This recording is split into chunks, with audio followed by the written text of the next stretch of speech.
I'm here today with Chris Clark, who's the Managing Director of Origin Amenity Solutions. Chris, really interesting day. Origin, been in the market for a long time, but possibly not a name that people know. True. What are the brands that make up your group?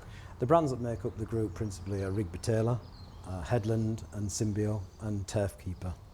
All familiar brands. Your announcement today is that you're kind of bringing everything together into a more formalised structure, is that correct? That's right. We're one business, Origin Amenity Solutions, incorporating those brands. So not one business, multi-brand.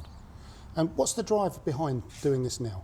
Doing it now, I think it's time that we did it anyway, and also COVID's been a driver for that. The market's changing, our customers evolving, and I think we need to evolve with that. In terms of the customers evolving, what does that mean exactly? I think the customers are becoming certainly a lot more technical, a lot more data hungry, a lot more precise, and we need to develop ourselves to keep up with that and in fact lead that. Well, we can certainly see that with TurfKeeper you've got an application there that turf professionals and turf care professionals can use to bring all that data together. What does that now mean then in terms of bringing the other brands all under one Origin umbrella? It will enable us to develop our central services such as our R&D, so we'll leverage R&D across all of them rather than doing bits and bobs separately, and bring all that together, the marketing and such like as well.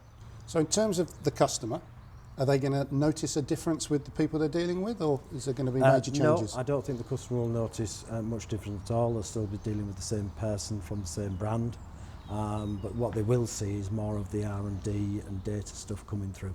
So there'll be more backup, more Yes. research, more development, which I think I'll go on to interview somebody on that a little bit later.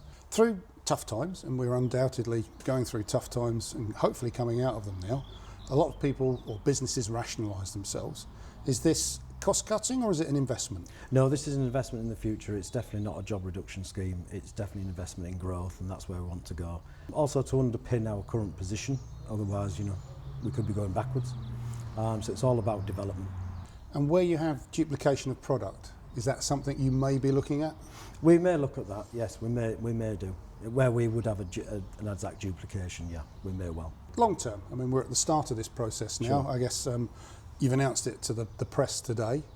The official rollout to the market, I guess, now has begun. Yes, it has.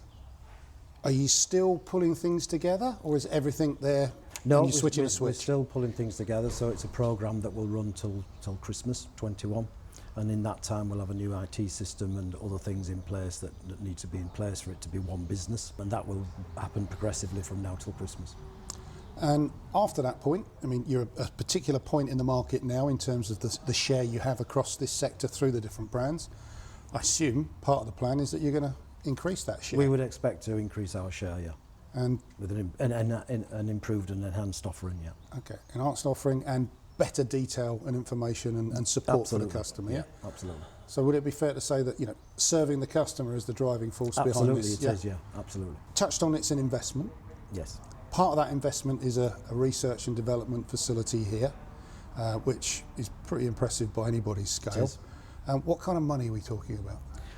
We've invested, fully costed would be about £500,000 investment in that facility.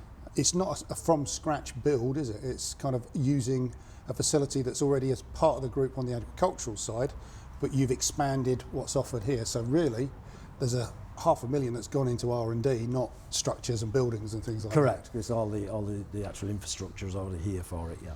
So that's a big leap. It is. So you're obviously having to justify that, and you're looking for a return on it. And I guess 3 years down the line, are you looking at being in a totally different business to what you are now? I wouldn't say totally different, but a more advanced business. Chris, it's been a fascinating day for myself and the rest of the press. We look forward to the Origin brand becoming better known as part of the industry going forward and seeing it at some industry events. Okay, thank you very much.